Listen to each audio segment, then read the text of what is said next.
SC హోదా వర్తించదు అని వచ్చిన రాష్ట్రపతి ఆర్డర్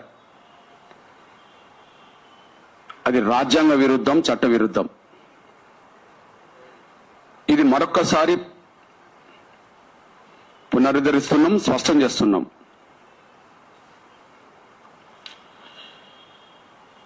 ఇది రాజ్యాంగ చట్ట వ్యతిరేకమే కాకుండా అది దళితుల పట్ల ఉండబడే వివక్షతకు,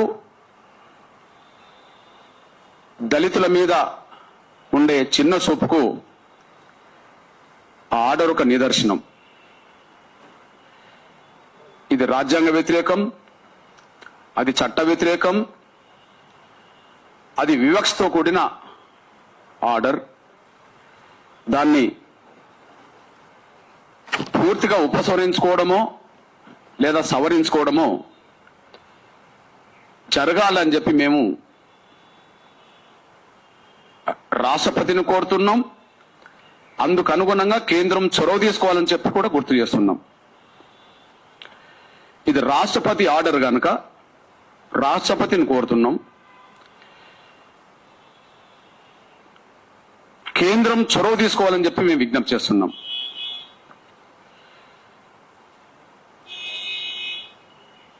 భారత రాజ్యాంగంలో ఆర్టికల్ 25 మేరకు భారత పౌరులు 18 సంవత్సరాలు దాటిన వారెవరైనా వాళ్ళ ఇష్టమైన మతాన్ని, విశ్వాసాలని కలిగి ఉండవచ్చు అని చెప్పి ఆర్టికల్ 25 చెప్తున్నది. అదే సమయంలో రాజ్యాంగంలో ఆర్టికల్ 14, 15 భారతీయులైన వాళ్ళు ఏ మతమైనా, ఏ కులమైనా, లింగ వివక్షతకు గురి కావద్దని చెప్పి, అట్లా చూడొద్దు అని చెప్పి ఆర్టికల్ 14, 15 చెప్తున్నది. ఆర్టికల్ 25కి, 14, 15కు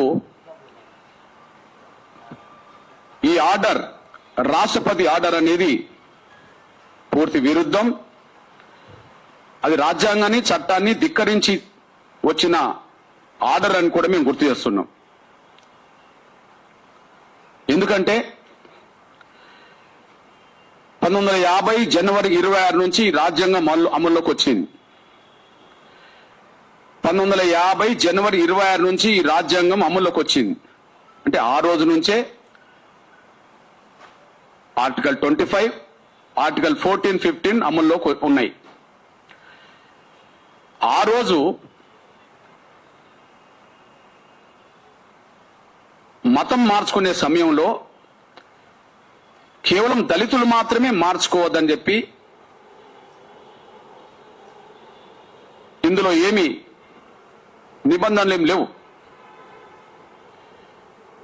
అసలు మతం కోణమే లేదు. ఆర్టికల్ 341 అది ఎస్సీలను గుర్తిస్తుంది. ఆర్టికల్ 342 అది ఎస్టీలను గుర్తిస్తుంది. ఈ లెక్క పరంగా ఎస్సీలకు, ఎస్టీలకు వాళ్ళు నమ్ముకున్న మతంతో సంబంధం లేకుండా ఎవరికైనా వాళ్ళు నమ్ముకున్న మతంతో సంబంధం లేకుండా రిజర్వేషన్లు అమలుకి వచ్చినాయి. అవి అమలు జరుగుతుండగానే ఈ ఆర్డర్ వచ్చేసింది. ఈ ఆర్డర్ 1950 ఆగస్టు 11న వచ్చింది. అంటే రాజ్యాంగం అమల్లోకి వచ్చేటప్పుడు రాజ్యాంగ చట్టంలో నిబంధనలు ఏమి లేవు, కానీ 8 నెలల తర్వాత మాత్రం నిబంధన రాష్ట్రపతి ఆర్డర్ పేరుతో వచ్చేసింది. ఈ ఆర్డర్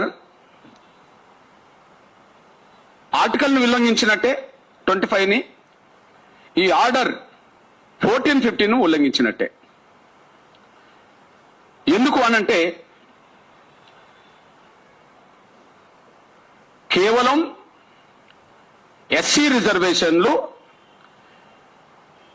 హిందూ దళితులకు మాత్రమే వర్తిస్తాయని చెప్పి మళ్ళా ఆర్డర్ వచ్చేసింది. రాజ్యాంగం అమల్లోకి వచ్చిన రోజు లేదే.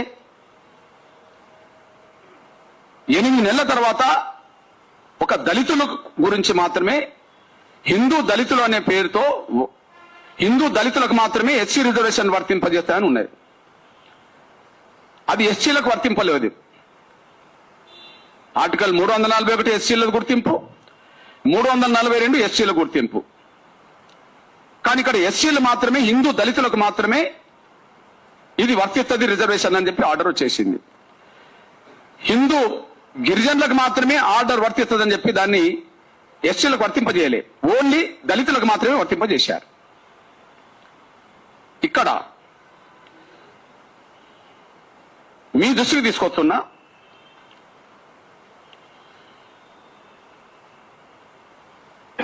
దళితులు అన్నబడుతున్న వాళ్ళు నమ్ముకున్న విశ్వాసం కలిగి ఉండే స్వేచ్ఛ ఎందుకు రద్దయింది? ఈ ఆర్డర్ ఎందుకు రద్దు చేసింది? గిరిజనులు ఏ విశ్వాసమైనా కలిగి ఉండవచ్చు. గిరిజనుల పేరుతో వచ్చే ఏ హక్కులైనా, రిజర్వేషన్లైనా, రాయితీలైనా వాళ్ళకు మతంతో సంబంధం లేకుండానే వాళ్ళకు వర్తిస్తున్నాయి. బీసీలు ఏ మత విశ్వాసాలైనా కలిగి ఉండవచ్చు.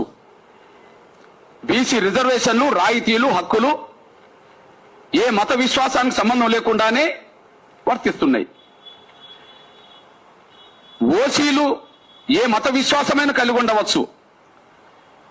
ఓసీలు ఏ మత విశ్వాసమైన కలిగి ఉండవచ్చు.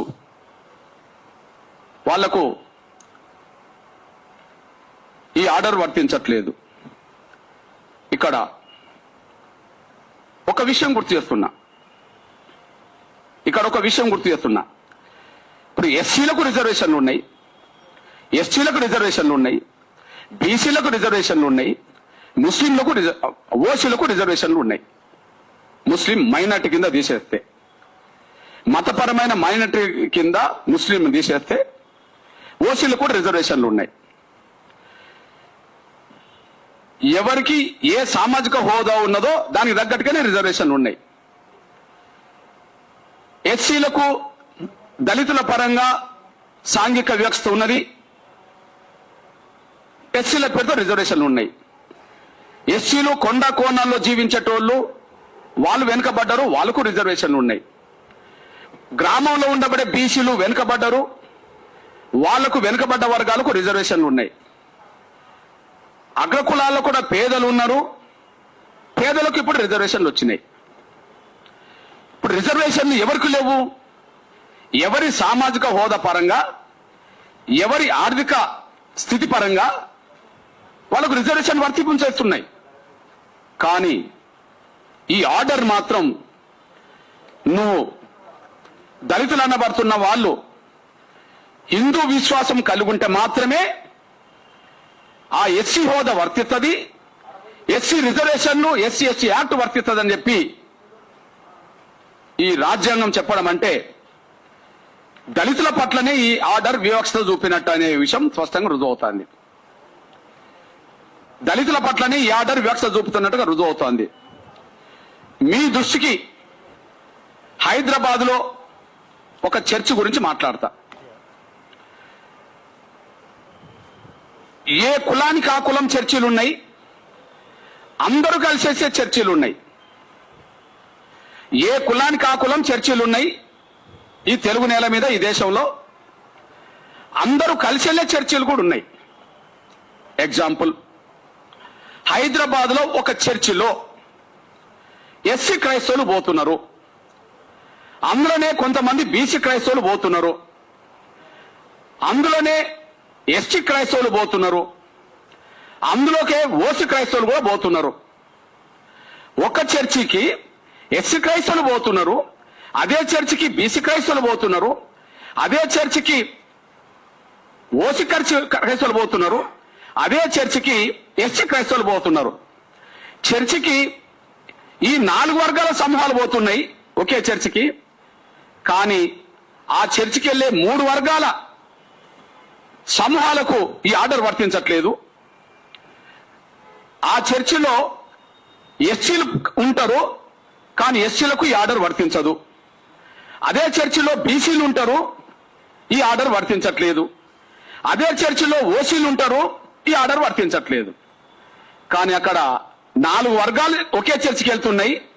ఒక వర్గం మీద మాత్రమే మీరు హిందువులు అయితేనే మేము ఇస్తాం, మీరు క్రైస్తవులు అయితే మేము ఇవ్వమని చెప్పి ఈ ఆర్డర్ రావడం అంటే బీసీ క్రైస్తవుల మీద లేని, ఎస్సీ క్రైస్తవుల మీద లేని, ఓసీ క్రైస్తవుల మీద లేని ఈ నిబంధన ఒక ఎస్సీ క్రైస్తవుల మీదనే ఉండడం అంటే ఇది కూడా ఒక రకమైన వివక్షతే కదా. ఒకనాడు మీరు మా దేవాలయాలకు రావద్దని అన్నారు, అది వివక్షతే. కానీ ఈనాడు పలాని దేవాలయంలోకి మీరు పోవద్దు అని అంటారు, ఇది వివక్షతే. ఒకనాడు మా దేవాలయానికి రావద్దన్నారు దళితుల్నే, కానీ ఈనాడు మీరు ఫలాని దేవాలయాలకు వెళ్ళొద్దని అంటుండ్రు. అంటే రావద్దనేది మీరే, ఇంకొక దిక్కు పోవద్దనేది మీరే. ఇది ఎంత అన్యాయం, ఇది ఎంత అవమానం, ఇది ఎంత అన్యాయం, ఎంత అవమానం. ఈ దేశంలో ఏదైనా హిందూ దేవాలయాలకి రాకుండా ఎవరిని అడ్డుకున్నారో దళితుల్నే. ఎవరిని అడ్డుకున్నారో దళితుల్నే. ఈ రోజు మీరు మాత్రం ఫలాని విశ్వాసం కలిగి ఉంటామని చెప్పి ఎవరి మీద ఆర్డర్ తీసుకొచ్చారో దళితుల మీదనే. మీరు రావద్దంటే మేము రావద్దు, మీరు పోవద్దంటే మేము పోవద్దు. ఇంతకంటే ఆనాడు మా పట్ల వివక్ష కొనసాగింది, ఈనాడు మా పట్ల వివక్ష కొనసాగుతుంది ఈ ఆర్డర్ పరంగా. ఆనాడు మన ధర్మం మమ్మల్ని దేవాలయాలకు రానివ్వలేదు, ఈనాడు మీరు యేసుక్రీస్తును ప్రవక్తను నమ్మొద్దని చెప్పి ఆర్డర్ తీసుకొచ్చేశారు. నేను అంటున్నాను,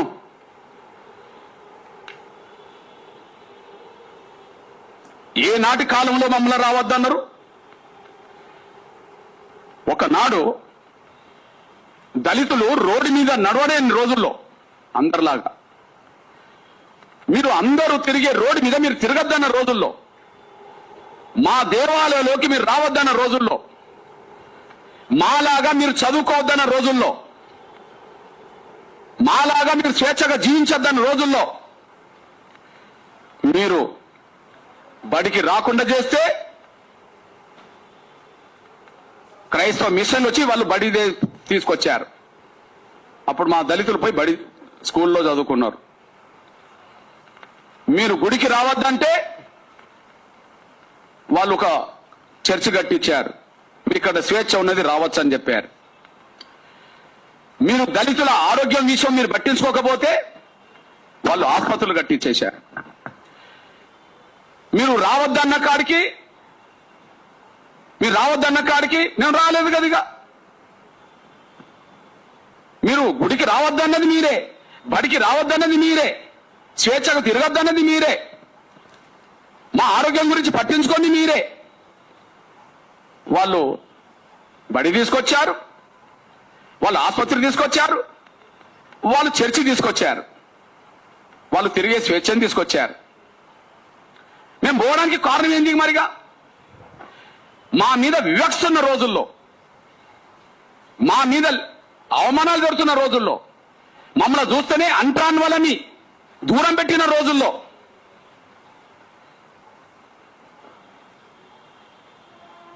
వాళ్ళు దగ్గర చేర్చుకున్నారు, మా వాళ్ళు అక్కడికి వెళ్ళారు. వాళ్ళు దగ్గర చేసుకున్నారు, మా వాళ్ళు అక్కడికి వెళ్ళారు. వీళ్ళ మీద అవమానాలు జరుగుతున్న రోజుల్లో, గుడికి రావద్దంటున్న రోజుల్లో, బడికి రావద్దంటున్న రోజుల్లో, స్వేచ్ఛగా తిరగద్దంటున్న రోజుల్లో వాళ్ళు అక్కడికి పోతే తప్పట్టారు కదా. ఈ భారతదేశానికి మొట్టమొదలు క్రైస్తవ మతం తీసుకొచ్చింది బ్రాహ్మణులు కదా, బాగా చదువుకున్నోళ్ళే కదా. మా తండ్రుల వరకు, మా తల్లిదండ్రుల వరకు మా వాళ్ళు చదువుకోలేదు కదా. కానీ 100ల సంవత్సరాల క్రితం ఇక్కడ క్రైస్తవ మతం వచ్చింది కదా. ఆ క్రైస్తవ మతంలో సమానత్వం ఉన్నదని బోధించింది, ఆ క్రైస్తవ మతంలో సమానత్వం ఉన్నదని బోధించింది బ్రాహ్మణులే కదా. అంటే ఏ వివక్ష లేనోళ్ళు, అప్పటికే చదువు అనే అక్షరాన్ని, ఆయుధాన్ని బలంగా చేతిలో పట్టుకున్నోళ్ళు, సమాజంలో అత్యున్నత గౌరవం ఉన్నోళ్ళు, అన్ని రంగాల మీద పట్టున్నోళ్ళు క్రైస్తవ మతంలో పోయి వాళ్ళు ఇప్పటికీ క్రైస్తవ మతంలో ఉంటే వాళ్లకు మాత్రం ఆర్డర్ వర్తించట్లేదు. నేను అంటున్నా, ఈరోజు మీరు చూడండి, ఒక చర్చిలో అన్ని వర్గాలు వెళ్ళే చర్చి ఉన్నది. ఎవరి చర్చిలు వాళ్ళకు ఉన్నాయి.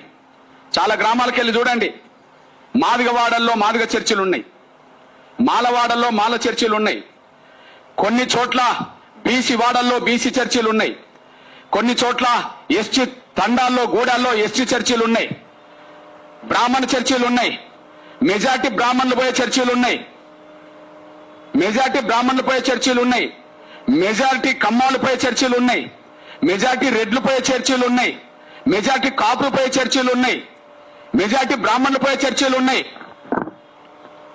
అందరూ పోయే చర్చిలు ఉన్నాయి. కానీ ఎవరికి లేని వివక్ష ఆర్డర్ దళితుల మీద పెడుతున్నది. ఎవరికి వాళ్ళకు చర్చిలు ఉన్నాయి, కాపుల చర్చిలో కాపులు పోవచ్చు, వాళ్ళకు ఈడబ్ల్యూఎస్ రిజర్వేషన్ వర్తిస్తాయి. బీసీలు కట్టుకున్న చర్చిలో బీసీలు పోవచ్చు, వాళ్ళకు బీసీ రిజర్వేషన్ వర్తిస్తాయి. కమ్మోళ్ళు రెడ్డోళ్ళు బ్రాహ్మణులు కట్టుకున్న చర్చిలు ఉంటే వాళ్ళు చర్చిలకు వెళ్ళవచ్చు, వాళ్ళకి ఈడబ్ల్యూఎస్ రిజర్వేషన్ వర్తిస్తాయి. మా ఎస్సీలకు చర్చిలు ఉన్నాయి, వాళ్ళకి ఎస్సీ రిజర్వేషన్ వర్తిస్తాయి. నేనంటున్నా, ఎస్సీలు తప్ప ఇంకా ఎవరి సామాజిక హోదా రద్దవుతలేదు, ఎవరి రిజర్వేషన్ రద్దవుతలేవు. ఎస్సీ సామాజిక హోదా ఎస్సీలకే ఉన్నది, రిజర్వేషన్ అట్లనే ఉన్నాయి. బీసీ సామాజిక హోదా బీసీలకే ఉన్నది, ఆ రిజర్వేషన్ అమలు జరుగుతున్నాయి. ఓసీ సామాజిక వర్గాల హోదా ఓసీలకు అట్లనే ఉన్నది, వాళ్ళకి ఈడబ్ల్యూఎస్ రిజర్వేషన్ అమలు జరుగుతున్నాయి. కానీ దళితులు క్రైస్తవ మతం తీసుకుంటే మాత్రం వాళ్ళ సామాజిక హోదా రద్దవుతుంది, వాళ్ళకు రిజర్వేషన్లు వర్తించవంట. ఇప్పుడు ఎస్సీ ఎస్టీ యాక్ట్ వర్తించదట. ఇది రాజ్యాంగ విరుద్ధం కాదా? ఇది చట్ట విరుద్ధం కాదా? మా మీద ఆంక్షలు కాదా? ఆనాడు గుడికి రావద్దన్నది మీరే కదా, ఈనాడు ఫలాని గుడికి పోవద్దంటున్నది మీరే కదా. ఆనాడు మా గుడికి రావద్దన్నది దళితులనే కదా, ఈనాడు ఫలాని చర్చికి పోవద్దంటున్నది దళితులనే కదా. ఓసీలు చర్చిలకు పోయినా వాళ్ళు క్రైస్తవులైనా మీకు ఇబ్బంది అవుతలేదు. బీసీలు చర్చిలు కట్టుకున్నా, క్రైస్తవ మతం పుచ్చుకున్నా వాళ్ళకి ఇబ్బంది అవుతలేదు, గిరిజనులకు ఇబ్బంది అవుతలేదు. కానీ దళితులకు మాత్రం ఇబ్బంది పెడుతున్నారు. ఆనాడు మన ధర్మం పేరుతో మమ్మల్ని చిన్న చూపు చూశారు, దూరం పెట్టారు. ఈనాడు ఆర్డర్ పేరుతో మమ్మలను మీరు ఎక్కడికి వెళ్ళొద్దని చెప్పదలుచుకున్నారు. ఇతరులు ఎక్కడికి వెళ్ళినా పర్లే, కానీ మీరు మాత్రం దాటద్దు, మీరు మాత్రం గీత దాటద్దు అన్నట్టుగా గీత గీస్తున్నారు. ఇది న్యాయమా? ఇది ధర్మమా? ఇది న్యాయమా? ఇది ధర్మమా? ఇది రాజ్యాంగబద్ధమా ఈ ఆర్డర్? అందువల్ల దీన్ని సవరించుకోవాలని కోరుతున్నా నేను. ఎట్లా సవరించుకోవచ్చు?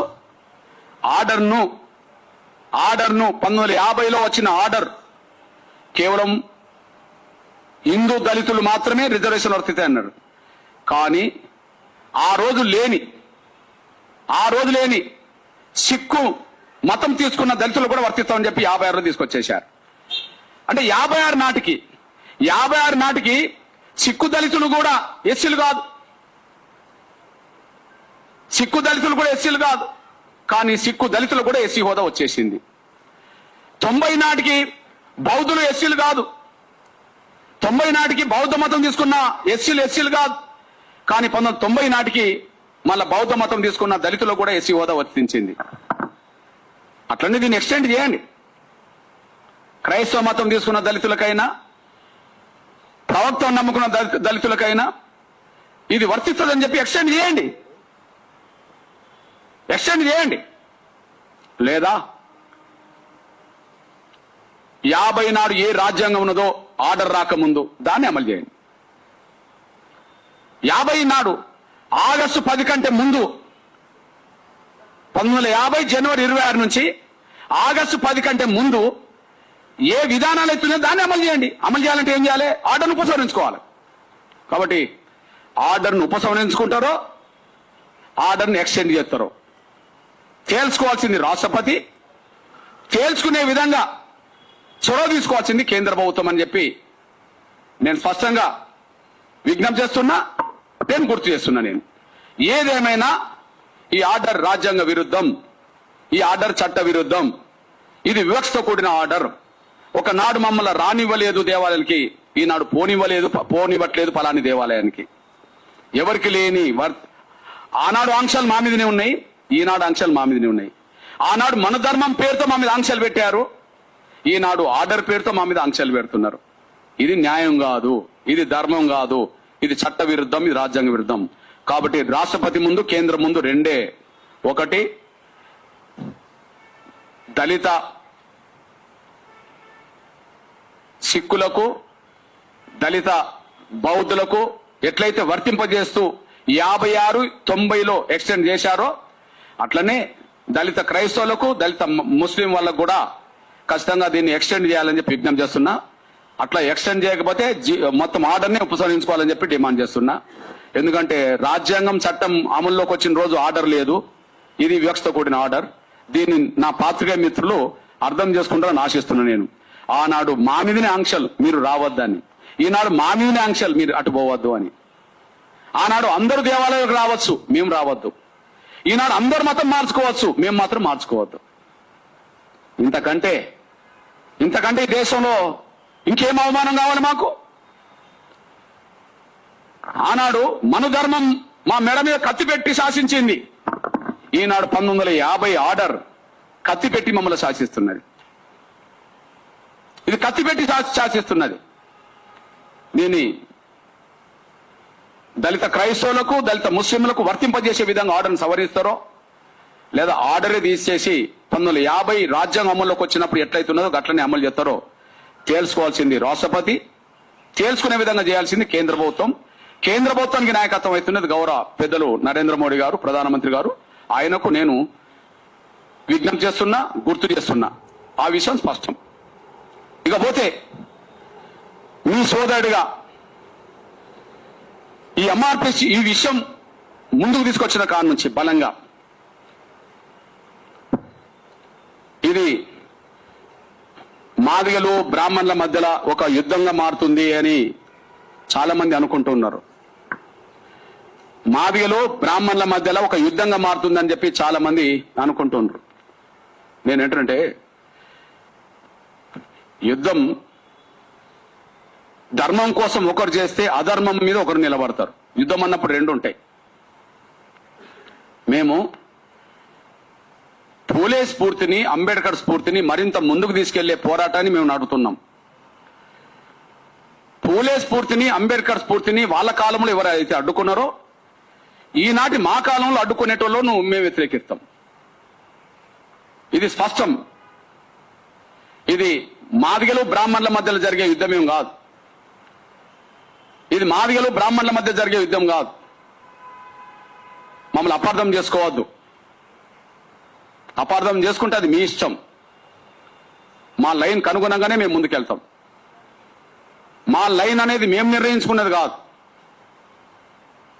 మా మహాత్మా జ్యోతిరావు పూలే, మా అంబేద్కర్ వాళ్ళు జీవించిన కాలంలో ఏ సామాజిక న్యాయం కోసం అయితే పోరాటం చేశారో ఆ పోరాట స్ఫూర్తిని మరింత ముందుకు తీసుకెళ్లడం కోసం జరిగే పోరాటమే ఇప్పుడు మేము కొనసాగిస్తున్నాం. ఎవరు అడ్డం పడ్డా మా పోరాట స్ఫూర్తిని మేము వెనుకకు తీసుకోలేము. ఈ విషయం గుర్తు చేస్తూ ఒక విషయం చెప్తున్నాను నేను. ఇది 3వ ప్రెస్ మీట్. ఈ విషయంలో హైదరాబాద్ లో ఒకటి, గుంటూరులో ఒకటి పెట్టేశాం. మేము మాట్లాడిన ప్రతి దానికి కట్టుబడి ఉంటాం. ఒక్క వాక్యం కానీ మేము వెనుకకు తీసుకోం.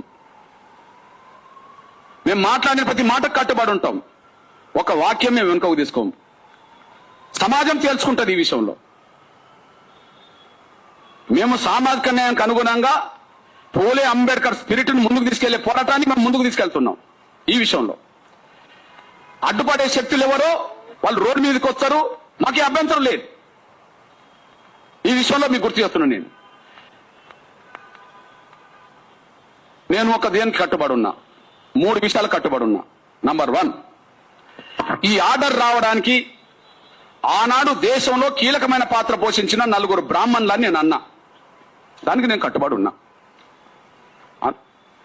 4 బ్రాహ్మణులు అంటే మీరు బ్రాహ్మణులందరూ ఎందుకు భుజం దడుపుకుంటారు? వాళ్ళు కాదా? ఇది దళితుల మీద వివక్షతో కూడిన ఆర్డర్ కాదా? ఎందుకు ఎస్సీలనే పెట్టాలి? ఎందుకు బీసీలను పెట్టాలి? ఎందుకు ఓసీలను పెట్టాలి? ఈ దేశానికి క్రైస్తవ మతం తీసుకొచ్చింది చదువుకున్న వాళ్ళే కదా, అగ్రకులాల వాళ్ళే కదా. ఈ ఆర్డర్ మా మీద కత్తి వేలాడబెట్టినట్టు చేసింది కదా. ఈ ఆర్డర్ తీసుకొచ్చింది వాళ్ళు బ్రాహ్మణులు అంటున్నా, కాదని చెప్పానండి. పేరు చెప్తే వాళ్ళ సామాజిక హోదా చెప్తే తప్పెట్లవుతుంది? ఎవరో మేము తేల్చాలి కదా. నంబర్ 1 ఆర్డర్ తీసింది రాష్ట్రపతి, ఆర్డర్ తీసింది రాజేంద్ర ప్రసాద్ బ్రాహ్మణ్. ఆర్డర్ రావడానికి కేంద్రం ముందుకు నడిపింది. కేంద్రంతో సంప్రదింపు లేకుండా, ప్రధానమంత్రితో సంప్రదింపు లేకుండా ఆర్డర్ వస్తుందా? ఆనాడు కేంద్ర ప్రభుత్వానికి నాయకత్వం వహించింది ప్రధానమంత్రి జవహర్లాల్ నెహ్రూ బ్రాహ్మణ్. దళిత క్రైస్తవులకు రిజర్వేషన్ వర్తించొద్దు అని చెప్పి ఆనాడు రాజ్యాంగ సభలో సలహాదారు కమిటీలో కీలకమైన పాత్ర పోషించిన హిందూ మహాసభకు సంబంధించిన వ్యక్తి బ్రాహ్మణ్ మున్షి. ఈ దేశంలో దేశ క్రైస్తవుల తరపున మాకు ఎలాంటి రిజర్వేషన్లు వద్దు, అని చెప్పి, మాకు రిజర్వేషన్లు అవసరమే లేదని చెప్పి, వద్దని చెప్పి ఆనాడు గట్టిగా మాట్లాడిన హెచ్టి ముఖర్జీ బ్రాహ్మణ్. రాష్ట్రపతి ఆర్డర్ తీశాడు, ప్రధానమంత్రి దానికి అనుగుణంగా ముందుకు నడిపించాడు. క్రైస్తవుల పేరుతో ప్రతినిధి ముఖర్జీ రిజర్వేషన్ వద్దన్నాడు. హిందూ మహాసభ పేరుతో మున్షి బ్రాహ్మణ్ ఎస్సీ క్రైస్తవులకు రిజర్వేషన్ వద్దన్నాడు. మేము నలుగురు పేరు చెప్తే తప్ప వాళ్ళు బ్రాహ్మణులే. వాళ్ళు నలుగురు పేరు చెప్తే తప్ప వాళ్ళు బ్రాహ్మణులే కదా. హిందూ ప్రతినిధి మీరే, క్రైస్తవ ప్రతినిధి మీరే, ప్రధానమంత్రి మీరే, రాష్ట్రపతి మీరే. ఎవరికి వర్తింపజేయని ఆర్డర్ మా మెడ మీద కత్తి పెట్టేలాగా చేసి తీసుకొచ్చింది మీరే. నలుగురు బ్రాహ్మణులే ఈ ఆర్డర్ రావడానికి కారణం, వాళ్ళే కుట్రదారులు అంటున్నా. మేము ఈ మాట ఎందుకు ఉపసరించుకుంటాం? అవసరమేంటి? 100% 1000 సార్లు చెప్తాం వాళ్ళు నలుగురు బ్రాహ్మణులే అని. ఒక్కసారి కాదు, 1000 సార్లు చెప్తాం వాళ్ళు నలుగురు బ్రాహ్మణులే అని.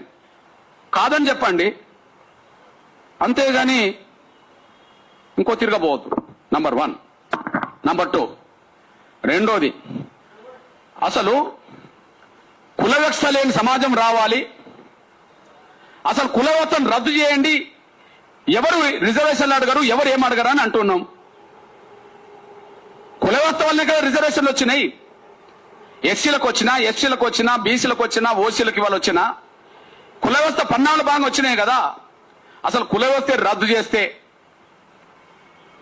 ఇక్కడ ఏమి ఇబ్బంది ఉండదు కదా. మేము కుల వ్యవస్థ రద్దు కోరుతున్నాం. ఎందుకు బాధ అనిపిస్తుంది? ఎవరికి లేని బాధ ఒక వర్గానికి ఎందుకు వచ్చింది? ఎవరికి లేని బాధ ఒక వర్గానికి ఎందుకు వస్తున్నది? ఆలోచించుకోండి మీరే. మేము కుల వ్యవస్థ రద్దు అంటున్నాం. రద్దు కావాలనో ఉండాలో మీరు మాట్లాడండి. కానీ దీనికి స్వస్థత ఇవ్వండి. మాకే అభ్యంతరం లేదు. ఈ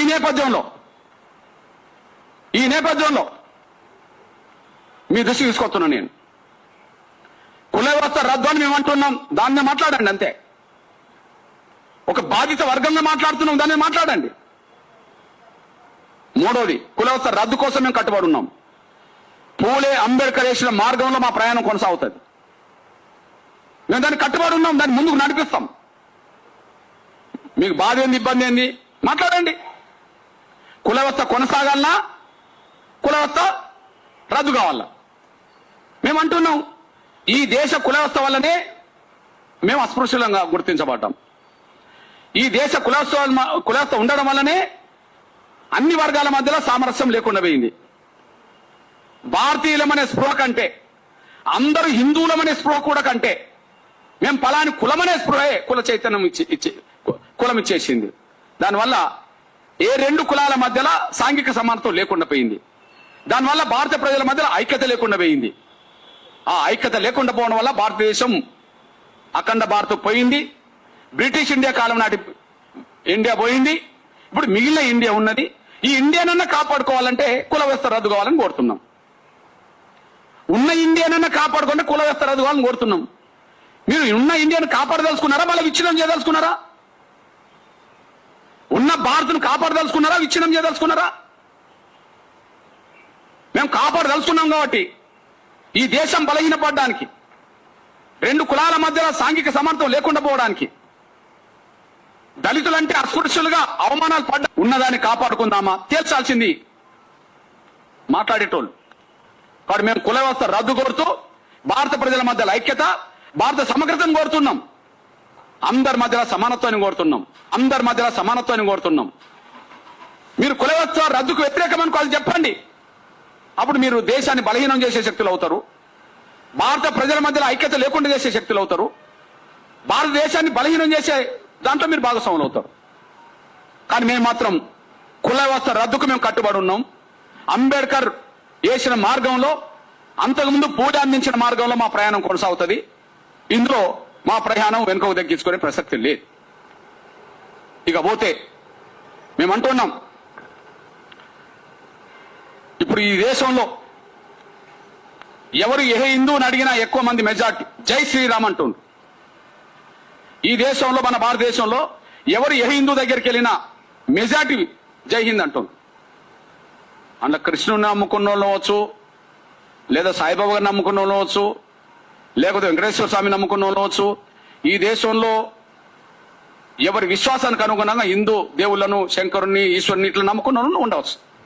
కానీ ఇప్పుడు ప్రస్తుతం మెజార్టీ జై శ్రీరామ్ అంటుండ్రు. నేను అంటున్నాను, జై శ్రీరామ్ అని నినాదం ఇచ్చే, శ్రీరాముడు దేవుడు అనే గొప్ప వ్యక్తి అని నమ్మకం ఉండే అది దళితుడు జై శ్రీరామ్ అన్న అయోధ్యలో పూజారిగా చేసే హక్కు ఉంటుంది. ఒక బీసీ జై శ్రీరామ్ అన్న అయోధ్యలో పూజారిగా చేసే వ్యక్తి హక్కు ఉంటుంది. ఒక ఎస్టీ జై శ్రీరామ్ అన్న నేను హిందువునన్నా అక్కడ పూజారిగా చేసే హక్కు ఉంటుంది. ఒక ఓసి బ్రాహ్మణేతరులు ఎవరు జై శ్రీరామ్ అన్నా ఆడ అయోధ్యలో చేసే హక్కు ఉంటుంది. నేను ఈ హక్కు గురించి మాట్లాడుతున్నా.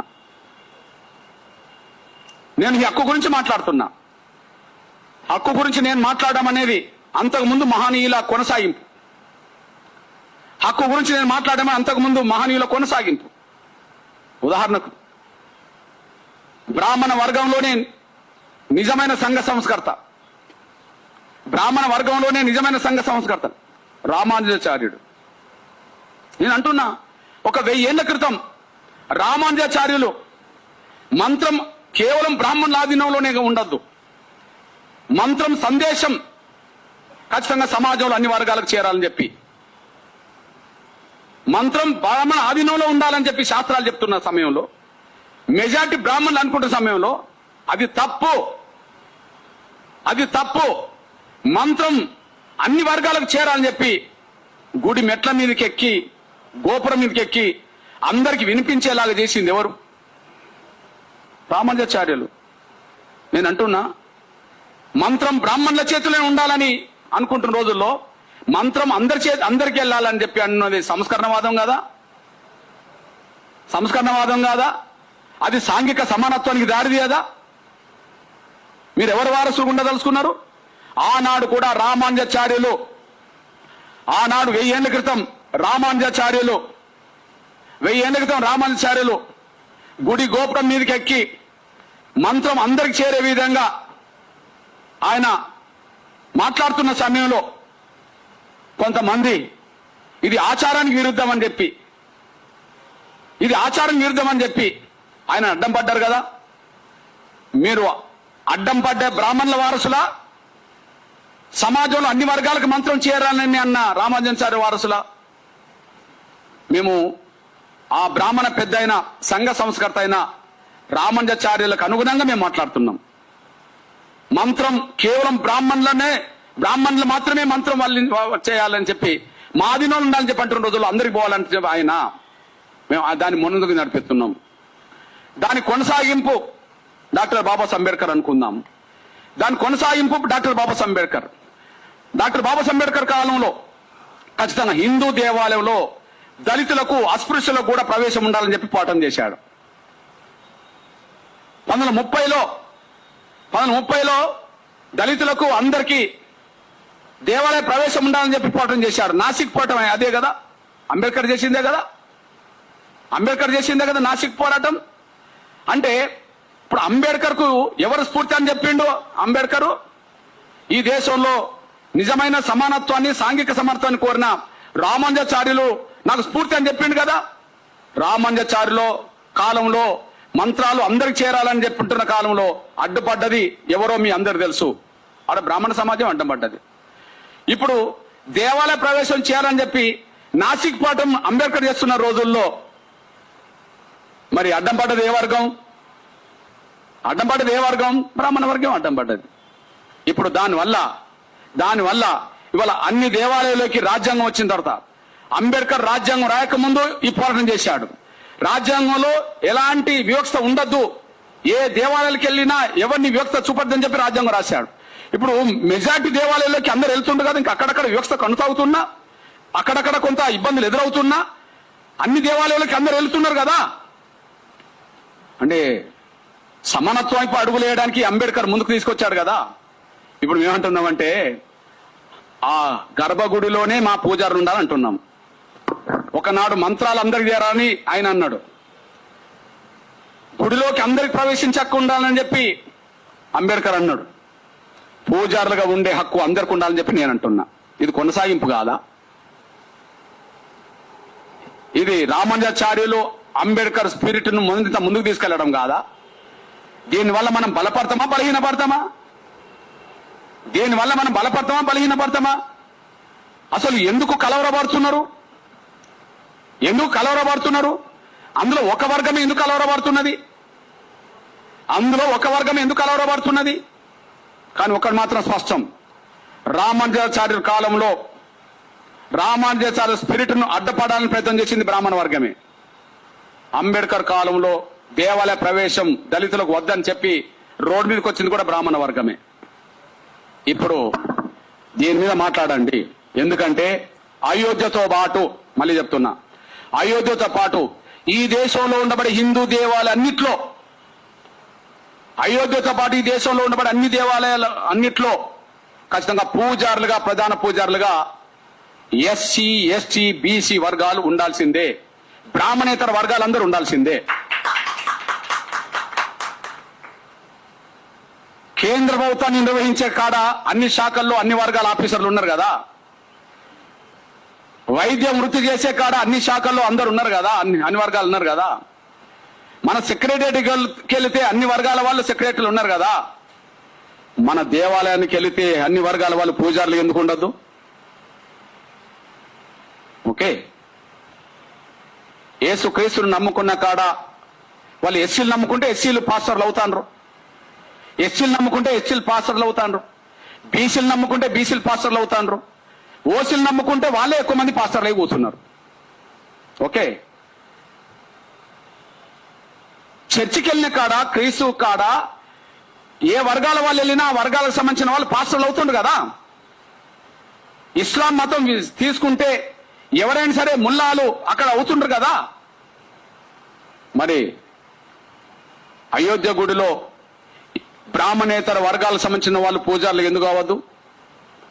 నేను అయోధ్య గుడికే సెంటర్. ఈ దేశంలో చర్చ జరుగుతున్నది ఏ గుడి మీద? జరిగింది ఏ గుడి మీద? పోరాటం జరిగింది ఏ గుడి మీద? అయోధ్య కదా. నేను అయోధ్య గురించే మాట్లాడుతున్నా. అయోధ్య గురించి మాట్లాడితే అది అన్నిటికి వర్తిస్తుంది అని అర్థం. ఇంకా నేను దేని గురించి మాట్లాడినా అన్నిటికి వర్తిస్తుందని అనుకోరు, కానీ అయోధ్య గురించి మాట్లాడితే అందరికి అన్ని దేవాలకు వర్తిస్తుందని అర్థం. నేను అంటున్నా, మళ్ళీ చెప్తున్నా, అయోధ్యలో వెలిసిన, అయోధ్యలోనే పుట్టిన రాముడు క్షత్రియుడే కదా. దశరథ మహారాజు కొడుకే కదా. నేనంటున్నా, రాముడు క్షత్రియుడవుతే ఆ క్షత్రియుడికి శూద్రులు అనబడుతున్న వాళ్ళు, దళితులు అనబడుతున్న వాళ్ళు, గిరిజనులు అనబడుతున్న వాళ్ళు అన్ని స్థాయిలో అండగానే నిలబడ్డారు. అన్ని స్థాయిలో అండగా నిలబడ్డారు. ఎక్కడి నుంచి ఎక్కడికి? శత్రుడైన రాముడు, రావణాసురుడితో యుద్ధం చేసే సమయానికి అయోధ్య నుంచి రాముడు, లక్ష్మణుడు, సీత మాత్రం వెళ్ళారు. ఆయుధాలతో కాకుండా వెళ్ళారు. నార బట్టలు కట్టుకొని వెళ్ళారు. కానీ రావుడి మీద యుద్ధం చేసే సమయానికి అక్కడ సైన్యంగా రాముడికి అండగున్నది మా వానర సైన్యం అనబడుతున్న ఆంజనేయుడి, సుగ్రీవుడి నాయకత్వంలో మా వానర సైన్యం అనబడుతున్న సైన్యమే కదా. ఇప్పుడు అయోధ్య నుంచి ఆయుధాలు తీసుకెళ్లలేదు కదా. అయోధ్య నుంచి సైన్యం వెళ్ళలేదు కదా. అక్కడ రాముడు యుద్ధంలో ఆ యుద్ధాన్ని గొలిపించడం కోసం సైన్యంగా మారింది. ఆయుధాలతో యుద్ధం చేసినది ఎవరు? వానర సైన్యం. దానికి నేతృత్వం వహించింది ఎవరు? ఆంజనేయుడు, సుగ్రీవుడు. వాళ్ళను గైడ్ చేసి యుద్ధంలో విజయం వైపు నడిపింది ఎవరు? జాంబవంతుడు. వాళ్ళని గైడ్ చేసి యుద్ధంలో నడిపింది ఎవరు? జాంబవంతుడు. జాంబవంతుడు అని ఎవరు చరిత్రపరంగా? దళితుడు, మాదిగాని మీరే చాలా మంది అంటున్నారు. రెండు. ఓకే, సీత అడవిలో ఒంటరిగా ఉన్న సమయంలో ఆమెను దగ్గర చేర్చింది ఎవరు? దగ్గర తీసుకున్నది ఎవరు? కాపాడుకున్నది ఎవరు? వాల్మీకి. ఆశ్రమంలోకి తీసుకున్నది ఎవరు? వాల్మీకి.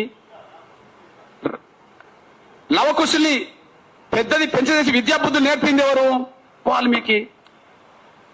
రాముడు పట్టాభిషేకంలో రామాయణం వినిపించింది ఎవరితోటి? లవకుశులతోటి. ఓకే, రాముడి చరిత్ర ప్రపంచానికి గొప్పగా అందించింది ఎవరు? వాల్మీకి. అంటే సీతకు రక్షణ కల్పించే కాడ, సీత గారికి షెల్టర్ ఇచ్చే కాడ, కొడుకులను ప్రయోజకులు చేసే కాడ, ఆయన చరిత్రను రాసే కాడ మా బీసీ ఉన్నాడు కదా వాల్మీకి. అదే సమయంలో మీ సోదరుడిగా ఇంకొక విషయం గుర్తు చేస్తున్నా. ఇప్పుడు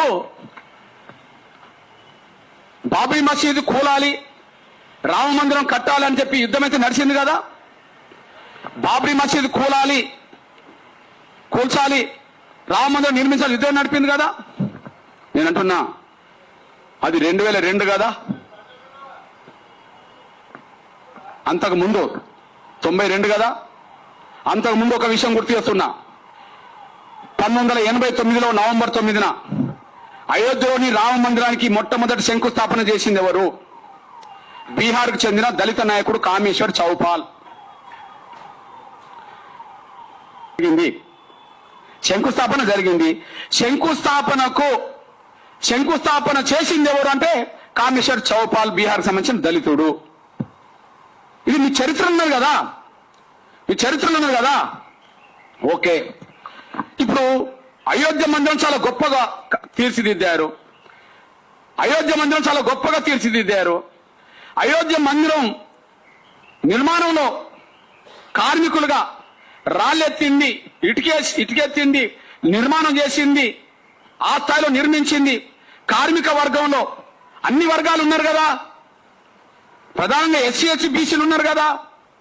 అంటే అయోధ్య మందిరం నిర్మించడంలో మా వర్గాలు 99% పోషించారు కదా, కష్టపడ్డారు కదా, చెమటోడ్చారు కదా. పోనీ అది పక్కకు పెడదాం. ఇంకొకటి, ఇప్పుడు మొన్న అయోధ్య పునఃప్రారంభించబడ్డది. బాలరాముడిని అక్కడ తీసుకెళ్లాం. బాలరాముడి విగ్రహం ప్రాణప్రతిష్ఠ చేసిండ్రు. మీరు విగ్రహానికి ప్రాణప్రతిష్ఠ చేసిండ్రు. ఆ విగ్రహం బాలరాముడి రూపంగానే, ఆయనను చూస్తేనే బాలరాముడు అన్నట్టుగా, ప్రపంచ ప్రజల హృదయాల్లో ఇతనే బాలరాముడు అన్నట్టుగా ఆ విగ్రహాన్ని చెక్కింది కర్ణాటక సంబంధించిన అరుణ్ యోగరాజ్. విశ్వబ్రాహ్మణుడు కదా, మా బీసీనే కదా. అరుణ్ యోగరాజ్ కర్ణాటక సంబంధించిన విశ్వబ్రాహ్మణ్ సంబంధించిన మా బీసీనే కదా. ఓకే, బాబ్రీ మసీద్ స్థానంలో రామ మందిరం కట్టాలని ఎన్నటి కళ? 500 సంవత్సరాల నాటి నుంచి ఉన్న కళ. ఆ కళను నెరవేర్చడంలో, ఆ కళ నెరవేర్చిన దాంట్లో స్వాతంత్రం వచ్చిన కాంచి ఎంతో మంది ప్రధానమంత్రులు అయినరు. మరి ఏ ప్రధానమంత్రి గారు ఉన్నప్పుడు మళ్ళా రామ మందిరం పునరుద్ధరించబడ్డది? బాలరాముడు మళ్ళా ఎప్పుడు చేరిండు? గౌరవ నరేంద్ర మోడీ గారు ప్రధానమంత్రిగా ఉన్న మొన్ననే కదా. మరి గౌరవ ప్రధానమంత్రి నరేంద్ర మోడీ గారు ఆధ్వర్యంలోనే 500 సంవత్సరాల హిందువుల ఆకాంక్ష నెరవేరింది కదా. మరి గౌరవ ప్రధానమంత్రి నరేంద్ర మోడీ గారు బ్రాహ్మణుడేం కాదు కదా, ఆయన బీసీనే కదా, పోని బ్రాహ్మణేతరుడు కదా, ఆయన బీసీనే కదా, బ్రాహ్మణేతరుడు కదా. నేను అంటున్నా, క్షత్రుడైన రాముడికి అండగుండి రావణ యుద్ధంలో గెలిపించే కాడ 1000 మంది మా ఆదివాసులు చచ్చిపోతారు. ఆయన వానర సైన్యం గెలిపిస్తుంది. మేము గెలిపించే కాడున్నాం, దళితులు గైడ్ చేసే కాడ జాంబవుడు ఉన్నాడు, సీత గారికి షెల్టర్ ఇచ్చే కాడ లవకుశులను పెంచి పెద్ద చేసే కాడ, రాముని చరిత్ర రాసే కాడ మా బీసీ వాల్మీకి ఉంటాడు. మా దళితుడు అక్కడ మొట్టమొదటి శంకుస్థాపన చేస్తాడు. ఆ గుడిని కట్టే కాడ 199 మంది అణగారిన వర్గాలు ఉంటారు. విగ్రహం చెక్కే కాడ మా యోగిరాజ్ మా బీసీ ఉంటాడు. 500 సంవత్సరాల హిందువుల కళ నెరవేర్చే కాడ ప్రధానమంత్రి మా బీసీ నరేంద్ర మోడీ గారు ఉంటారు. అన్ని చోట్ల మేము ఉన్నాం కదా. గర్భగుడి కాడ పూజలు చేసే కాడ పూజారులకు ఎందుకు ఉండద్దయా? మీరు ఎక్కడ లేనోళ్ళకి అక్కడనే ఎందుకుంటారు? మీరు ఎక్కడ లేనోళ్ళకి అక్కడనే ఎందుకుంటారు? మేము అంతటి ఉన్నోళ్ళం అక్కడ ఎందుకు ఉండద్దు? మేము అన్ని చోట్ల ఉన్నోళ్ళం అక్కడనే ఎందుకు ఉండద్దు? మీరు ఎక్కడ లేనోళ్ళకి అక్కడనే ఎందుకుంటారు? అందువల్ల ఒకే చోట ఎవరి పెత్తనం ఉండద్దు అని అంటున్నాం. ఒక చోట ఎవరి ఆధిపత్యం ఉండదు అంటున్నాం. అంత అందంగా తీర్చిదిద్దిన రాముడి విగ్రహాన్ని తీర్చిదిద్దిన నా బీసీలకు లేని హక్కు, ఆ గుడి నిర్మాణం చేసిన నా అనగారిన వర్గాలకు లేని హక్కు, శిలాఫలకం చేసిన నా దళితులకు లేని హక్కు, రాముడిని గెలిపించడానికి ప్రయత్నం చేసిన నా ఆదివాసులకు లేని హక్కు, రాముని యుద్ధంలో రాముడికి అండగా గైడ్ చేసిన నా దళితులకు లేని హక్కు, రాముడి చరిత్ర రాసిన నా బీసీలకు లేని హక్కు, రాముడి విగ్రహాన్ని పునఃపరిశీలించడానికి ప్రధాన పాత్ర పోషించిన ప్రధానమంత్రి నరేంద్ర మోడీ గారి వర్గమైన బలహీన వర్గాలకు లేని హక్కు ఒక్క బ్రాహ్మణులకే ఉండడం ఎందుకు అని అంటున్నా నేను. ఇది రామానుజాచార్యుల ఆదర్శాన్ని, అంబేద్కర్ పోరాట స్ఫూర్తిని ముందుకు నడిపించినట్టు కాదా? 1000 ఏళ్ల క్రితం మంత్రాలు అందరికి చేరాలన్నాడు. 100 ఏళ్ల క్రితం అంబేద్కర్ అన్ని హిందూ దేవాలయాలకు దళితులను కూడా రావాలంటే చేయాలని అన్నాడు. ఇప్పుడు నేను గర్భగుడిలోనే పూజారులుగా ఉండే హక్కు, అవకాశం అన్నగారు వర్గాలకు, అన్ని వర్గాలకు, బ్రాహ్మణేతర వర్గాలు అందరికి ఉండాలని నేను అంటున్నా. ఇది మనల్ని బలోపేతం చేస్తుందా బలహీనం చేస్తుందా తెలుసుకోండి. ఒక్క వర్గం ఉంటేనే బలోపేతం చేసినట్ట, అందరుంటే బలోపేతం చేసినట్ట ఒకసారి తెలుసుకోండి. అందువల్ల ఆ ఒక్క విషయాన్ని మీరు అర్థం చేసుకుంటారని చెప్పి నేను ఆశిస్తున్నా. నేను ఇకపోతే ఇంకొక విషయం గుర్తు చేస్తున్నా. నేను అంటున్నా, బ్రాహ్మణ క్షత్రియ వైశ్య శూద్ర, బ్రాహ్మణ క్షత్రియ వైశ్య శూద్ర, ఈ వర్ణమైన టాప్లో ఎవరిని పెట్టుకున్నారు? ఈ వర్ణమే కదా. బ్రాహ్మణ క్షత్రియ వైశ్య శూద్ర, ఇందులో బ్రాహ్మణులే కీలకం, అత్యున్నత స్థాయి పెట్టుకున్నట్టు కదా. శూద్ర వైశ్య క్షత్రియ బ్రాహ్మణ అంటలేం కదా. శూద్ర వైశ్య క్షత్రియ బ్రాహ్మణ అంటలేం కదా. బ్రాహ్మణ వైశ్య శూద్ర క్షత్రియ, బ్రాహ్మణ క్షత్రియ శూద్ర వైశ్య అంటున్నాం కదా. అంటే బ్రాహ్మణ టాప్లో పెట్టుకున్నాం కదా. నేను అంటున్నా, నేను విజ్ఞప్తి చేస్తున్నా,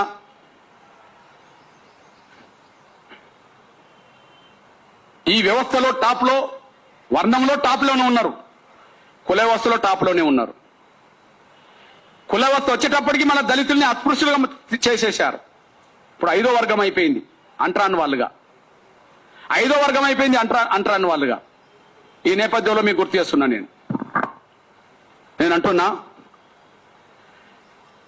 బ్రాహ్మణ వర్గం చేత బ్రాహ్మణేతరులందరూ అవమానాలు పడ్డారు, అణచివేత గురైండ్రు. ఒక దళితులే కాదు,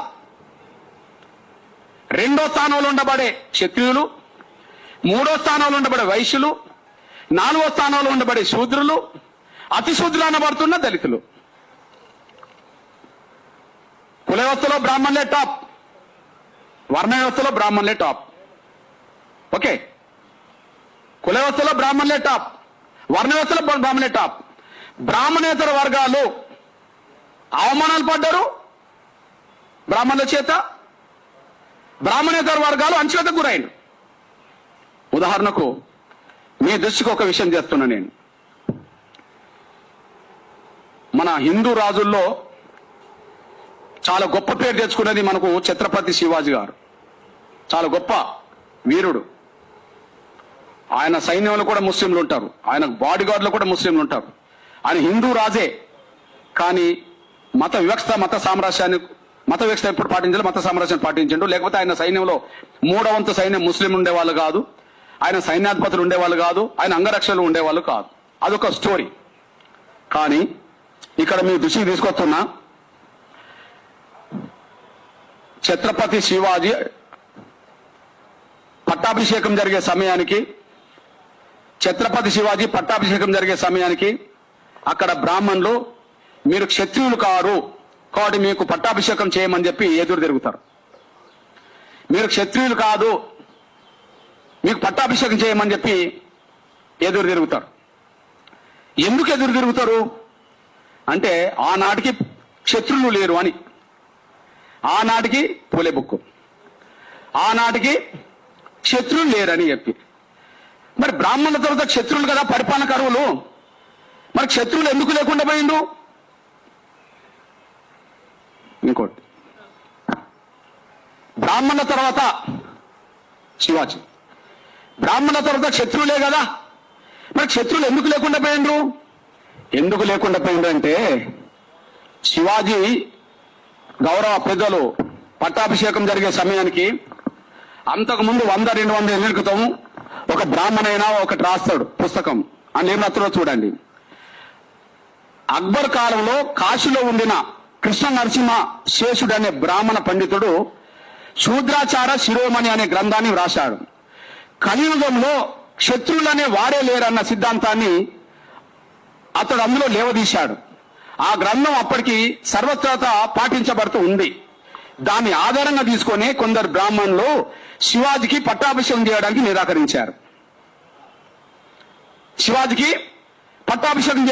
నిరాకరించారు. ఇప్పుడు నేను అంటున్నాను, బ్రాహ్మణుల తర్వాత దేశంలో క్షత్రువులే కదా, మరి క్షత్రువులు లేకుండా పోయిందని చెప్పి అక్బర్ కాలం నాటి ఒక బ్రాహ్మణుడు రాశాడు కదా, దాన్ని బేస్ చేసుకొని నువ్వు క్షత్రుడు కావు, నీకు పట్టాభిషేకం చేయమని చెప్పి అక్కడ బ్రాహ్మణులు ఎదురు తిరిగారు కదా. మరి క్షత్రువులు ఏమైండ్రు? క్షత్రువులను కూడా అణిచేశారు. శత్రువులను సంహరించారు. శత్రువును సంహరించింది ఎవరు? శత్రుడైన రాముడికి అండగా ఉన్నది మా బీసీలు, ఎస్సీలు. కానీ శత్రుడైన రాజుని సంహరించింది ఎవరు?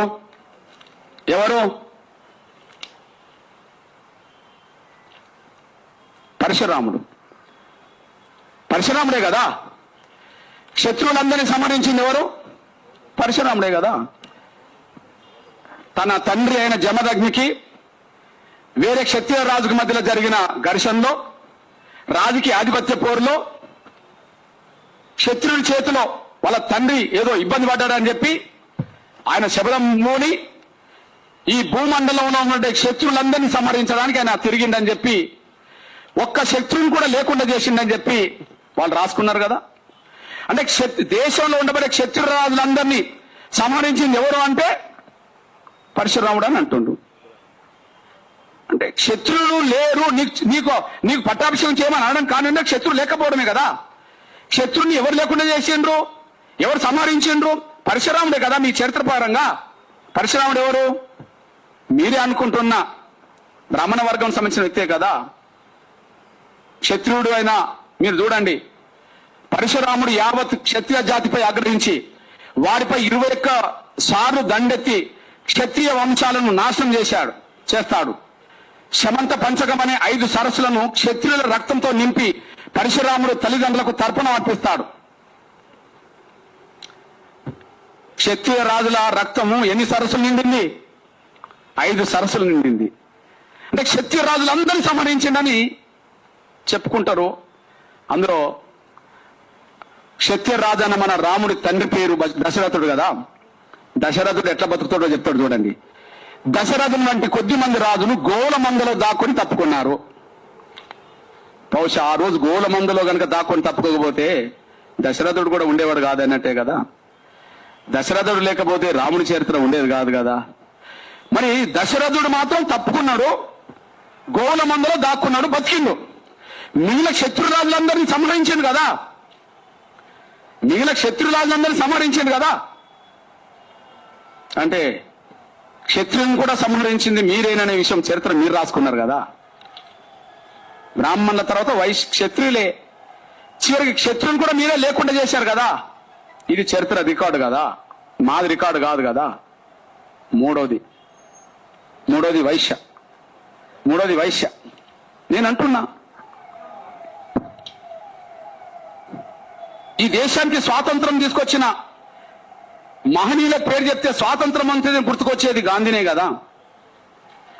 ఎంతో మంది స్వాతంత్ర సమరయోధులు ఉన్నప్పటికీ, ఎంతో మంది త్యాగాలు ఉన్నప్పటికీ స్వాతంత్రం అంటే గుర్తుకొచ్చేది గాంధీనే కదా. గాంధీ కుల వ్యవస్థలో ఏ సామాజిక వర్గం? వైశ్యుడే కదా. గాంధీ కుల వ్యవస్థలో ఏ సామాజిక వర్గం? వైశ్యుడే కదా. గాంధీ ఏమి ముస్లిం కాదు కదా. గాంధీ ఏం క్రైస్తవుడు కాదు కదా.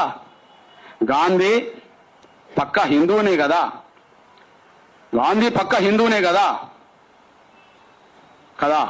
నేను అంటున్నా, ఇక్కడ గాంధీ మనకు జాతిపిత. హిందూ మతం నుంచి పోయి ముస్లిం మతంలో చేరిన మహమ్మద్ అలీ జిన్నా పాకిస్తాన్ జాతిపిత. నేను అంటున్నా, హిందూ మతం నుండి ముస్లిం మతంలో తీసుకుంటే పాకిస్తాన్ ఏర్పడ్డ వెంటనే జాతిపిత చేసుకొని గౌరవించుకున్నారు. కానీ మన దేశానికి స్వాతంత్రం సాధించి పెట్టిన మన జాతిపితను మనమే చంపుకున్నాం. ఆయన నరనారాయణ హిందువునే. గాంధీ నరనారాయణ హిందువునే. ఆయన నాయకత్వం వహించినంత వరకు హిందూ పరిరక్షకనే ఉన్నాడు కదా. ఆయన నాయకత్వంలో వస్తే ఆయన జాతిపిత అయిండు. మన జాతిపితను చంపుకున్న దేశం మనది. ఎవరు చంపారు? హిందూ విశ్వాసాన్ని వదిలి ప్రవక్తను విశ్వసించి మహమ్మదీయులో చేరితే ఆడ పాకిస్తాన్ సాధించినందుకు జిన్నాను వాళ్ళ జాతిపిత చేసుకున్నారు, వాళ్ళు గౌరవించుకున్నారు. కానీ మన హిందువు మన జాతిపితను మన దేశంలో చంపుకున్నాం. ఎవరు చంపారు? గాంధీకి అంబేద్కర్ మధ్యలో సైద్ధాంతిక ఎన్నో విభేదాలు ఉన్నాయి. గాంధీకి అంబేద్కర్ మధ్యలో సైద్ధాంతిక ఎన్నో విభేదాలు ఉన్నాయి. కానీ గాంధీని బతికించడానికి మా అంబేద్కర్ రాజీపడ్డాడు. గాంధీని ఆయన ప్రాణాన్ని కాపాడడానికి మా అంబేద్కర్ రాజీపడ్డాడు. మీ అందరు తెలుసు, ఆయన ప్రాణాన్ని నిలబెట్టే ప్రయత్నం మా అంబేద్కర్ చేశాడు. దళితుల హృదయం అట్లుంటది. ఆయన ప్రాణాన్ని నిలబెట్టే కాడ అంబేద్కర్ వెనక తగ్గాల్సి వచ్చింది. కమ్యూనల్ అవార్డును వ్యతిరేకిస్తూ కమ్యూనల్ అవార్డు రద్దు కోసం గాంధీ అమర దీక్ష చేస్తుంటే ఆ గాంధీ ప్రాణాలు కాపాడాలని చెప్పి చాలా మంది వచ్చి అంబేద్కర్ విజ్ఞప్తి చేస్తే ఆయన ప్రాణాలు కాపాడడం కోసం, గాంధీ ప్రాణాలు కాపాడడం కోసం అంబేద్కర్ ఒక వెనుకకు తగ్గి కమ్యూనల్ అవార్డును వదులుకోవాల్సిన పరిస్థితి వచ్చేసింది. అంబేద్కర్ ఒక వెనుకకు తగ్గి కమ్యూనల్ అవార్డును ఆయన ప్రాణంతో సమానంగా కొట్లాడి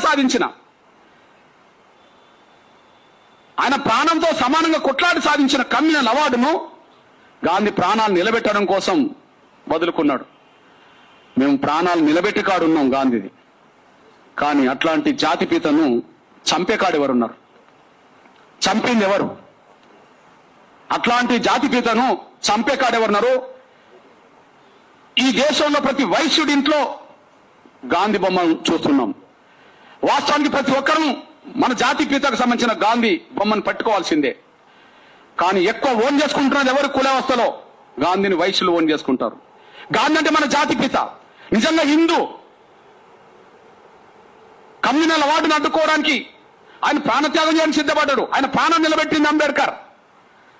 కానీ తుపాకీతో కాల్చి ఆయన ప్రాణం తీసింది గాడ్సే. తుపాకీతో కాల్చి ఆయన ప్రాణం తీసింది గాడ్సే.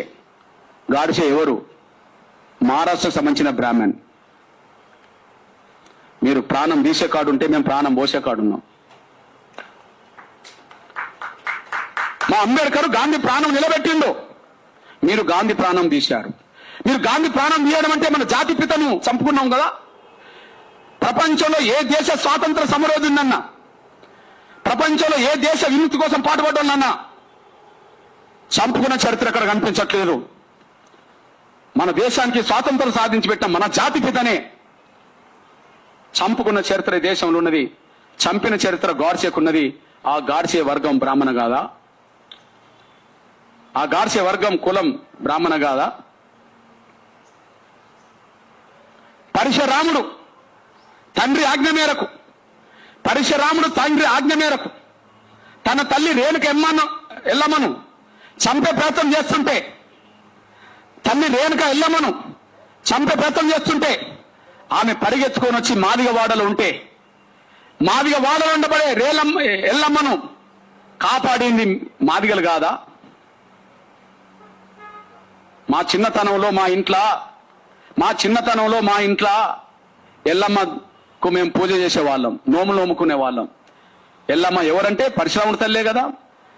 మీ తల్లిని మీరు చంపాలని చూస్తే మేము కాపాడే ప్రయత్నం చేశాం. మీ తల్లిని, మీ బ్రాహ్మణ తల్లిని మీరు చంపే ప్రయత్నం చేస్తే కాపాడే ప్రయత్నం చేశాం. కాపాడడం కోసం మేము యుద్ధం చేయాల్సి వచ్చింది. అంతిమంగా మా వాడలోనే ఆమెను చంపేశారు. ఎవరు చంపింది? పరశురాముడే చంపేశాడు. కన్న తల్లిని చంపుకునే కాడ మీరుంటే మీ తల్లిని కాపాడే ప్రయత్నం మేము చేశాం. గాంధీని చంపే కాడ మీరుంటే గాంధీని కాపాడే కాడ మేమున్నాం. గాంధీతో సైద్ధాంతికంగా మాకు విభేదాలు ఉన్నాయి. మా అంబేద్కర్ వాదాన్ని మేము గౌరవిస్తాం, మేము బలపరుస్తాం. కానీ మా అంబేద్కర్ కూడా ఒక అడుగు వెనుకకు తగ్గి కమ్యూనల్ అవార్డును కూడా కోల్పోవడానికి సిద్ధపడ్డాడంటే కేవలం ఒకే ఒక కారణం, గాంధీని బతికించడం కోసం మాత్రమే. గాంధీని బతికించడం కోసం మా అంబేద్కర్ వెనుకకు తగ్గి ఆయన ప్రాణాన్ని నిలబెట్టిండు. స్వాతంత్రం సాధించిన జాతిపితను గాడ్సే చంపేసిండు. మా అంబేద్కర్ ఆయన ప్రాణాన్ని కాపాడిండు. ఆయన దళితుడు, కానీ ఆయన ప్రాణం తీసింది గాడ్సే బ్రాహ్మణుడు. చర్చకు రావాల్సిందే. ఇవి మాట్లాడితే మేము బ్రాహ్మణులకు వ్యతిరేకమా? సత్యాలు చెప్పకూడదా? మీరు చెప్పింది అన్ని వినాలనా? మీరు చెప్పింది అన్ని వినాలనా? మేము అది ఎట్లా కుదురుతుంది? నేను అంటున్నా, ఈ దేశంలో ఇద్దరు మహనీయులకే మహాత్మా అనే బిరుదున్నది.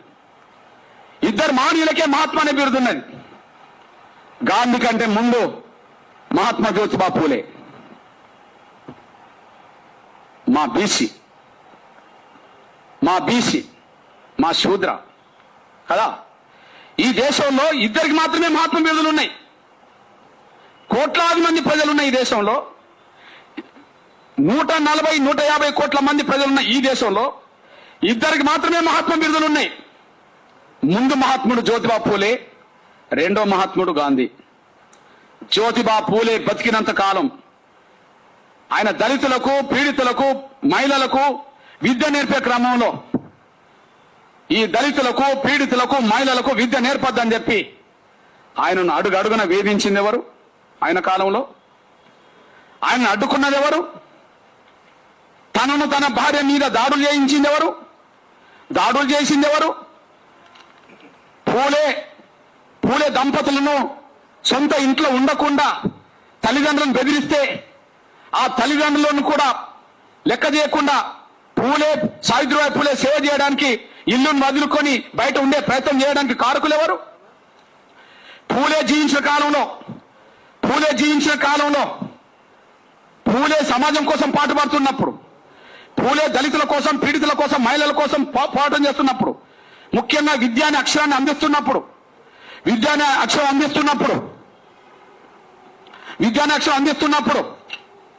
ఆయన అడుగున అడ్డుకున్నది, అవమానాలు చేసింది, దాడులు చేసింది, చంపే ప్రయత్నం చేసింది ఎవరో చెప్పండి.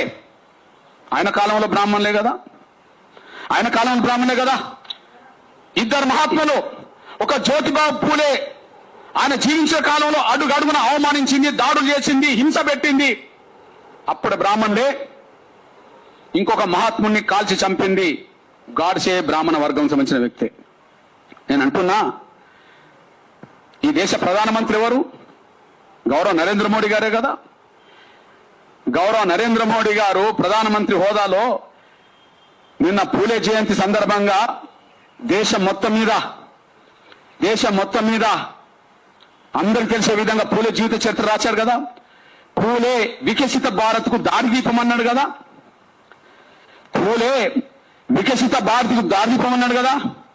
నేటికి దారి చూపే ధ్రువతారన్నాడు కదా.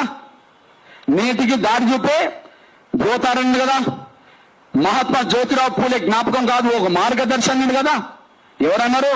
మన ప్రధానమంత్రి అన్నాడు కదా, భారత్ కు నేటికి దారి చూపే ధ్రువతార జ్యోతిరావు పూలే అన్నాడు కదా. మన ప్రధానమంత్రి గౌరవ నరేంద్ర మోడీ గారేమో మహాత్మా జ్యోతిరావు పూలే ఒక దార్శనికుడు, ఈ సమాజానికి, భారత సమాజానికి దారి చూపే వ్యక్తి కదా. కొన్ని కోట్లాది మంది అణగారిన వర్గాలకు విద్యకు దూరమైన రోజుల్లో విద్యను అందించిన వ్యక్తి అని చెప్పి ఆయన ఏం రాస్తాడంటే స్పష్టంగా రాస్తాడు, విద్య అనేది కొందరు సొత్తుగా భావించుకుంటున్న రోజుల్లో అన్నాడు. విద్య అనేది కొందరు సొత్తుగా భావించుకుంటున్న రోజుల్లో ఇది అందరి హక్కు అని చెప్పి పూలే తన పోరాటాన్ని ముందుకు నడిపించిందంటే అది మా సొత్తు అనుకున్న రోజుల్లో ఎవరి అవి? విద్య అనేది మా సొత్తే, ఎవరికి రావద్దని అడ్డం పడ్డది ఎవరు? బ్రాహ్మణులే కదా. కానీ ఈరోజు మన ప్రధానమంత్రి నరేంద్ర మోడీ గారు ఏమంటారు? ఆనాడు విద్య అనేది కొందరు హక్కు అని భావించుకుంటున్న రోజుల్లో, కొందరు సొత్తని భావించుకున్న రోజుల్లో విద్య అందరికి అందాలి, సమానత్వం అందరికి రావాలని చెప్పి మహాత్మా జ్యోతిరావు పూలే యుద్ధం చేసిందని చెప్పారు కదా. అంటే మీ సొత్తాన్ని ఇప్పటికీ మీరు భావించుకుంటే అది తప్పని, గౌరవ పెద్దలు ప్రధానమంత్రి నరేంద్ర మోడీ గారు మహాత్మా జ్యోతిరావు పూలే గురించి గొప్పగా రాశాడు కదా. మీరు ఎవరి వైపు ఉంటారు?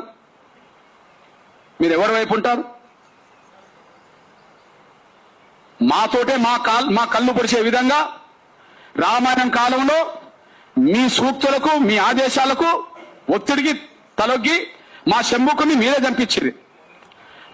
మా రాజుతోటే మా వాళ్ళని చంపించిరి. మా ఏకలవ్యుని బొటన వేల్ని మీ సూచనతోటే లాక్కుంటారు. మా గిరిజనుడి ఏకలవ్యుడి బొటన వేలు లాక్కుంటారు. మా శంభుకుని ప్రాణాన్ని తీసేస్తారు.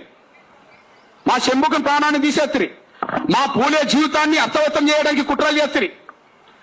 మా అంబేద్కర్ జీవించినంత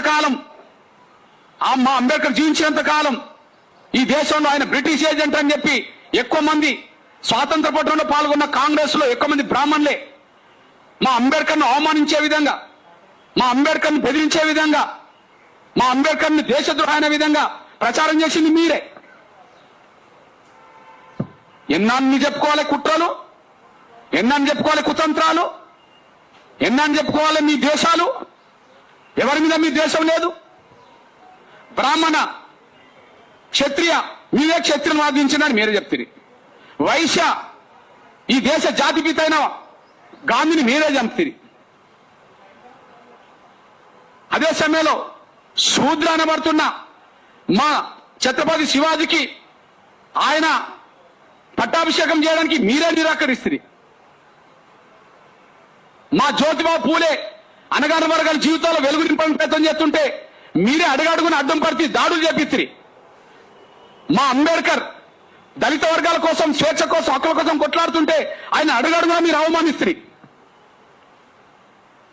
మీరు అవమానించే కాడున్నారు, మీరు బాధలు పెట్టే కాడున్నారు, మీరు హత్యలు చేసే కాడున్నారు, మీరు అన్ని చేసే కాడున్నారు. మేము బాధలు పడే వర్గంలో ఉన్నాం, కాపాడే కాడున్నాం, మా హక్కులు సాధించుకునే కాడున్నాం. మేము ఎవరిని బాధ పెట్టాం? మేము ఎవరిని హింస పెట్టాం? మేము ఎవరిని బాధ పెట్టాం? ఎవరిని మిట్ట పెట్టాం? ఈ సమాజం చేత బాధలు పడ్డోళ్ళం, ఈ సమాజం చేత అవమానాలు పడ్డోళ్ళం, ఈ సమాజం చేత అత్యాచారాలకు హత్యలు గురైన వాళ్ళం, మనుషులుగా కూడా చూడకుండా పశువుల కంటే హీనంగా చూడబడ్డోళ్ళం మేము. మా పోరాటాన్ని అంబేద్కర్ పూలే స్పిరిట్ తోటి ముందుకు నడిపిస్తమే తప్ప వెనుకకు తగ్గే ప్రసక్తి మాత్రం ఉండదనే విషయం కూడా మేము స్పష్టం చేస్తూ మళ్ళీ చెప్తున్నాం. ఇది ఎంఆర్పిఎస్ వాయిస్ ఇవ్వచ్చు, కానీ ధర్మం కోసం, న్యాయం కోసం, సమానత్వం కోసం. మాకు ఎదురుపడేటోళ్ళు కుల వ్యవస్థ రద్దు కావద్దంటోళ్ళే ఎదురుపడతారు, సాంఘిక సమానత్వం రావద్దంటోళ్ళే మాకు ఎదురుపడతారు, సాంఘిక సమానత్వం రావద్దు అనేటోళ్ళు ఎదురుపడతారు. హిందూ దేవాలయాల్లో బ్రాహ్మణులు తప్ప మీతో ఎవరు రావద్దు అనేటోళ్ళు మాకు అడ్డుపడతారు. ఆ అడ్డపడేటోళ్ళు ఎవరైనా మేము లెక్క చేయం. 100% మా పూలే, మా పూలే అంబేద్కర్ వాళ్ళు జీవించిన కాలంలో ఏ సాంఘిక సమానత్వం కోసం, ఏ సామాజిక న్యాయం కోసం, ఏ పోరాటాన్ని అయితే వాళ్ళు ముందుకు తీసుకెళ్లారో మా కాలంలో వాళ్ళ స్పిరిటే మాకు ప్రధానం. మాకు ఇంకేం అవసరం లేదు. ఈ దేశంలో స్వేచ్ఛ రావాలంటే, ఈ దేశంలో సమానత్వం రావాలంటే, ఈ దేశంలో అన్ని రంగాల్లో అన్ని వర్గాలకు భాగస్వామ్యం ఉండాలంటే ఈ కుల వ్యవస్థ రద్దు కావాలా. ఎవరు నమ్ముకున్న విశ్వాసాల దగ్గరనైనా అందరూ పూజారులుగా ఉండాలి. యేసు క్రీస్తు నమ్ముకున్న కాడ అందరూ అన్ని వర్గాల పాస్టర్లు ఉన్నప్పుడు, ప్రవక్తను నమ్ముకున్న కాడ అందరూ మసీదులో ముల్లాలుగా ఉన్నప్పుడు, హిందూ విశ్వాసాలు నమ్ముకున్న కాడ, హిందూ దేవాలయ కాడ అన్ని వర్గాలకు సంబంధించిన వాళ్ళు పూజారులుగా ఉండాలని కోరుతున్నాం. ఇది రామానుజాచార్యుడి దృక్పథం నుంచి, అంబేద్కర్ ఆలోచన నుంచి ముందుకు నడిపించే పోరాటం తప్ప మేము బ్రాహ్మణులకు వ్యతిరేకమని మీరు ఎందుకు రోడ్డు మీకు వస్తాండ్రు? మిమ్మల్ని మీరెందుకు వస్తాండ్రు? అసలు మీరు వస్తే అవుతుందా?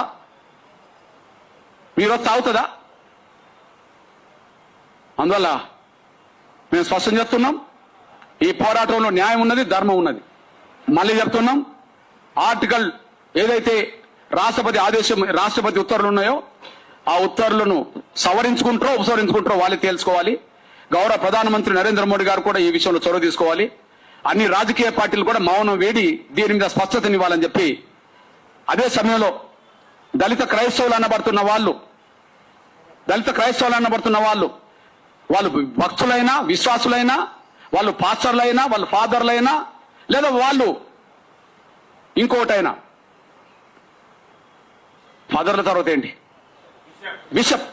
బిషప్లైనా, ఎవరైనా సరే దళిత వర్గాల ప్రయోజనాలు కాపాడే విధంగా ముందుకు రావాలని చెప్పి, దళిత క్రైస్తవుల ప్రయోజనాలు కాపాడే విధంగా ముందుకు తీసుకెళ్లాలని చెప్పి నేను విజ్ఞప్తి చేస్తూ, ఇక్కడ ఎంఆర్పిఎస్ దళితుల హిందువుల పక్షాన అయోధ్యలో మా పూజారులు ఉండాలని కోరుతాం. దళితుల హిందువుల పక్షాన వాళ్ళ హక్కులన్నీ పరిరక్షిస్తాం. కానీ దళిత క్రైస్తవుల పక్షాన చట్టబద్ధమైన రైట్ కోసం కొట్లాడతాం. అన్ని వర్గాల హక్కులు, ఆత్మగౌరవం నిలబెట్టే ప్రయత్నం చేస్తాం. ఇది పూలే అంబేద్కర్ నడిచిన మార్గంలో మా ప్రయాణం కొనసాగిస్తాం. ఇందులో ఎవరు అడ్డం పడ్డా ఆగేది లేదు, ఎవరు అడ్డుకున్నా మేము వెనుకకు తగ్గేది లేదు, ముందుకే పోతామనే విషయం కూడా స్పష్టం చేస్తున్నాం.